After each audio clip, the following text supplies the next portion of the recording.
our guest speaker, Honorable George Concepcion Tauon. A round of applause, please.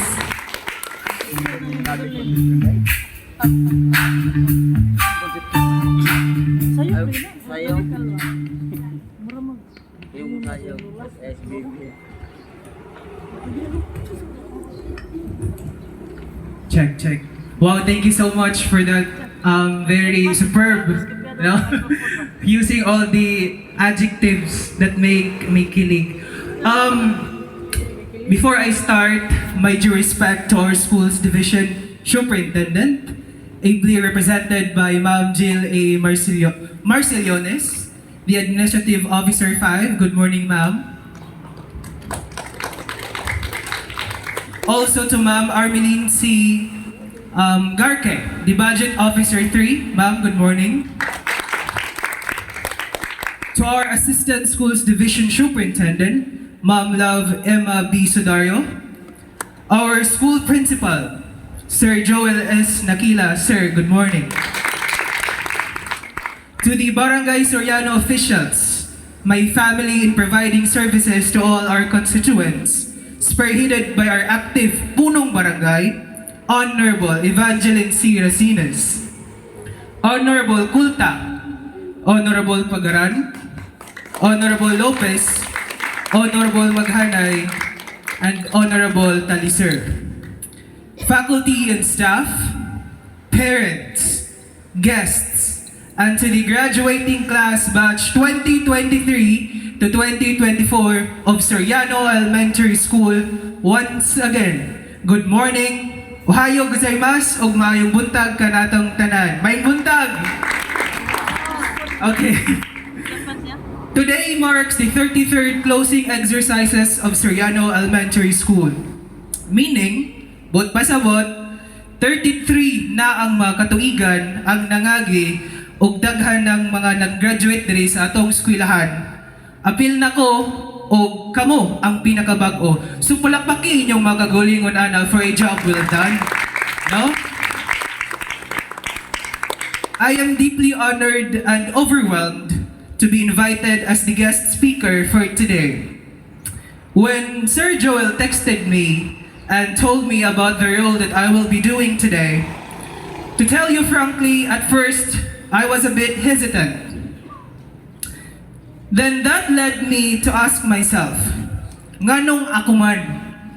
Nga just like the others, I was and still am praying and hopeful for my future. But after a couple of minutes, I realized something very important. There must be a reason why I was invited, and there must be a purpose why I am standing here today. Now that I am here, I have mixed emotions. Nervous, hulba, manday yung gihapon, no? Excited and proud to be seeing new batch of dreamers, new batch of hopefuls. Looking my way back, I was once in your seat, waiting for this moment to happen. Magtanaw ko karon, daghanay kabag-uhan sa atong eskwelahan. And kudos to our collective efforts from the past and present hardworking principals, teachers, you students, parents, and other stakeholders within this community. These changes are inevitable and great. However, a part of me says, lami kayo dumdumon ang sauna ang nanglabay. Makadumdum ko sa una kanang CR sa tunga na ingon nila haunted kanang bitaw rasa kanang CR da sa tunga. Naa pa ba to? Naa pa? Maong paghuman na mo og pamubo sa baby's breath ni Ma'am Delia Paloma. Ako sa mention kaya wala naman si Ma'am. Manguli na tayon may kay mahadlok man may white lady. So speaking of Ma'am Paloma, makadumdum ko katong ako na lang isa sa tunga diya sa flagpole kay mag-memorize ako ang graduation speech ug dili mi mahuman ug di nako ma-memorize tanan.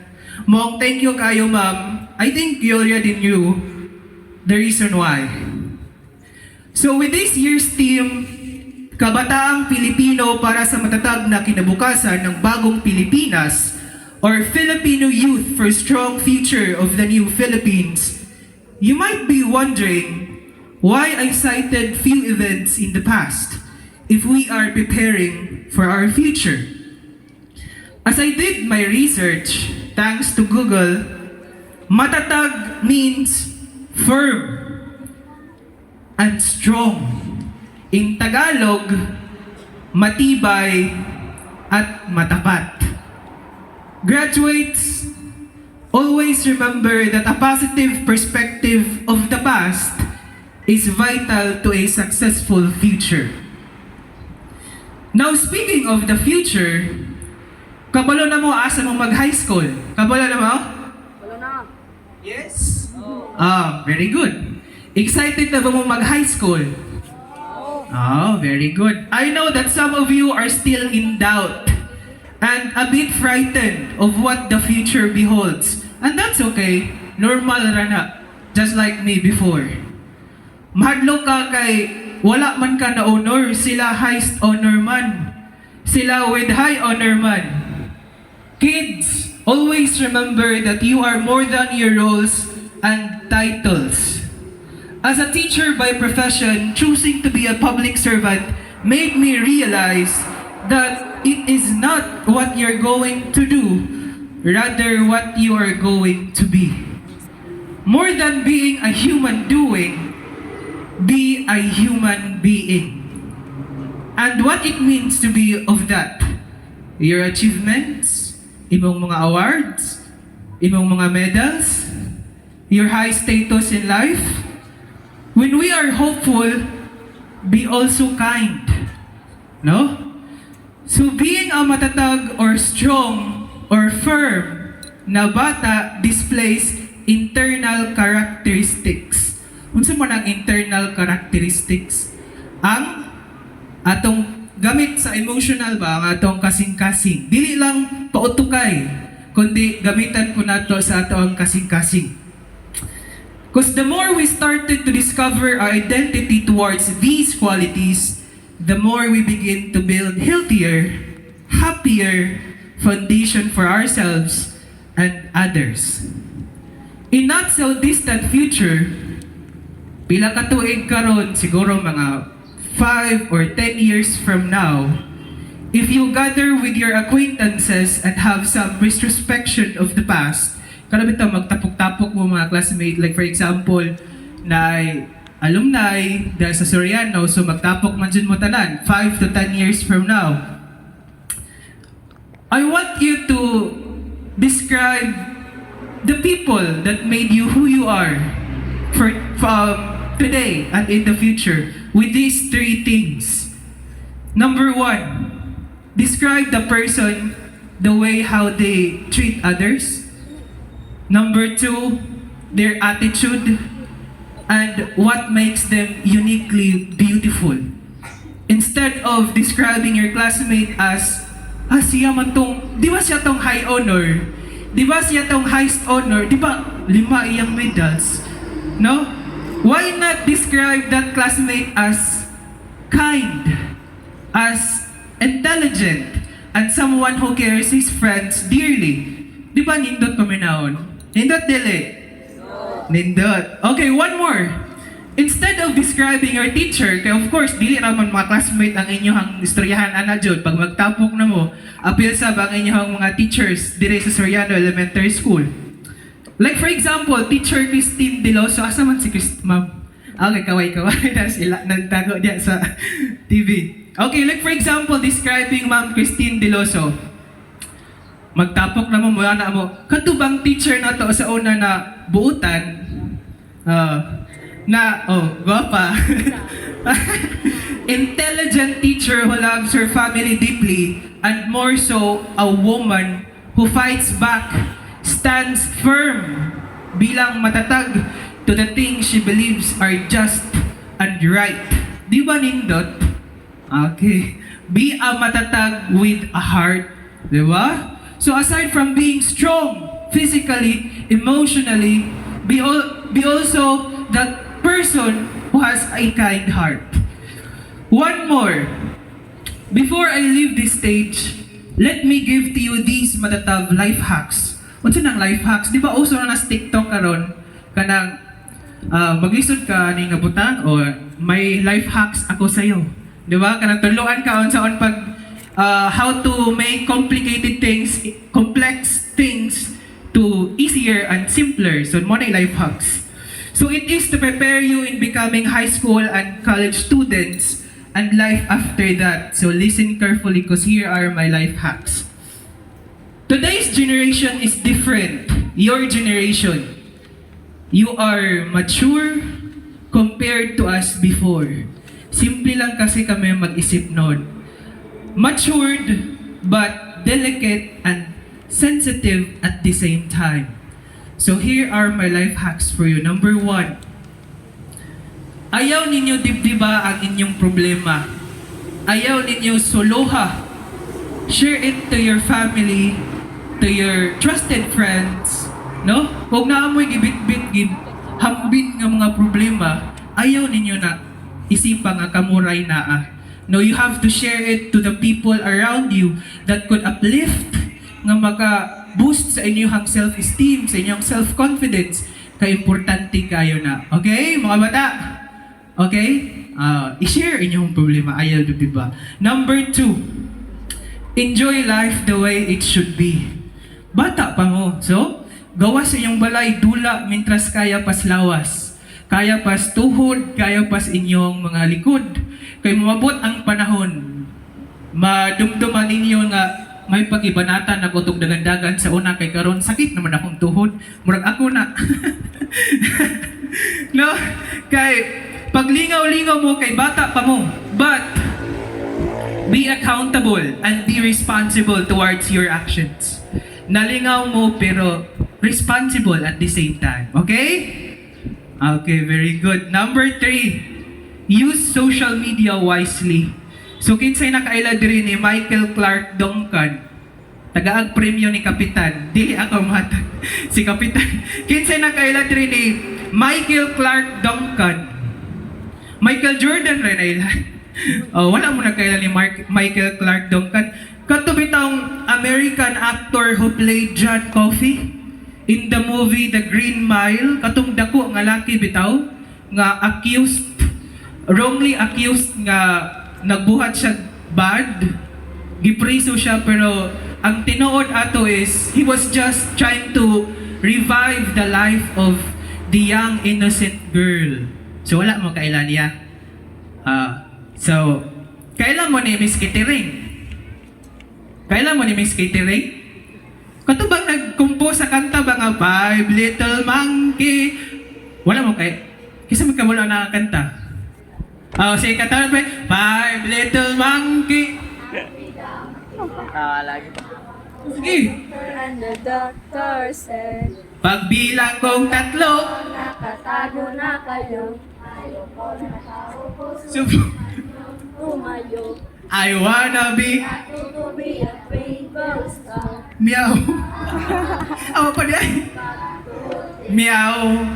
Di ba? Kailangan magay may skittering. So okay paghapon yung social media kanang FYP. So good job paghapon. Ina na ang tanawa ha. Okay. Tapang mo nila. Okay, number 4. Life hack number 4. Kids, importante gid kayo ni graduates. Obey your parents. No? Be thankful for them because we do not know their sacrifices. So, like for example, makita ninyo sa Facebook, internet, that there are a lot of graduates like you nga nagsuot, naginampiling bitaw nga 500 silang liog. No? Wow, makita niyo ra. Unya, hala ako, wala lagi. Murag ako may maginampiling ani. Di man ang katong gisuot. Bitaw, that is normal to feel envious or envy because we are human beings, di ba? That is innate, natural na dyan ang suya pag makita nato social media. But always remember that when you are asleep ka na bitaw na tug mo, our parents are sometimes wide awake, thinking of our future. So we must and we should appreciate their efforts and do not measure their efforts according to the things that they are giving to us, but we must and appreciate them according to the love and to their sacrifices that they are giving to us. No? Tama? Okay, very good. Number 5, do not compare your life to others. As a human being, it is innate to us to feel that way. Like I told you earlier, nga because of the presence of social media, we tend to give ourselves kanabitang comparison, a measurement towards the definition of success. So ato'y kumpara nga, hala, sila lagi kay naaanin, kami kay wala. No? But in the perspective of a parent, although I'm not yet a parent, there is a certain pain that they will be feeling inside their heart. Kana bitaw makabalo sila nga masuya ta sa mga butang nga walay ato. But kids, always remember nga, do not just be a matatag in the future, nga strong and firm. Be also a matatag with a heart. Be kind, not just to yourself, not just to others, but especially to your parents. Okay? O munguli na mo sa inyong balay, ayaw na punta na yung mama o papa, maasar man akong 500 nga naginampiling sa liog. Nganong 500 man ang iya, ako chokojoy raman unya, kupi ko. O, gamita ang kupi ko, magkapi mo pag-uli. O, ano ra ka simple? Life is simple if you look at it that way. Okay? Alright, number 6, lastly, kids, believe in yourself, no? Believe in the power of your heart. Gikan jud diriya.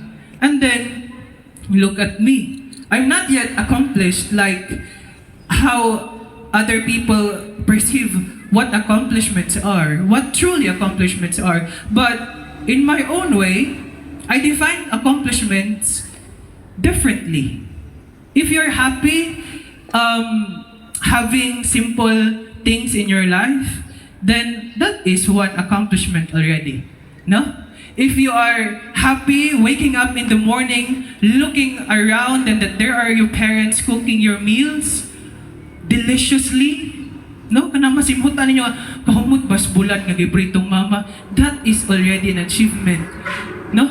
That we should appreciate and we should atong tagaan og importansya. Kay kids, ang kinabuhi karon lisod kaayo. No? If we use the lens of being self-centered and not being gratitude, then magsakit atong dughan kay daghan kay tag ikumparar sa kinabuhi sa uban nga wala sa ato. But if we look at it with the lens of our eyes using gratitude, ang makaingon ta nga ang kinabuhi simple ra. And with that, we can be happy at any reason we want. Diba? So, graduates, before I leave this stage, I know that you're still hopeful in the future. So please continue praying and please continue being hopeful. So I will leave you a quote that I read online because online maghihapon ka. Okay. The past is behind, so learn from it. The future is ahead. Prepare for it. The present is here. Live it. So be hopeful, be kind, and be a matatag. Congratulations with your success. Kampay and cheers to that. See you around. Thank you.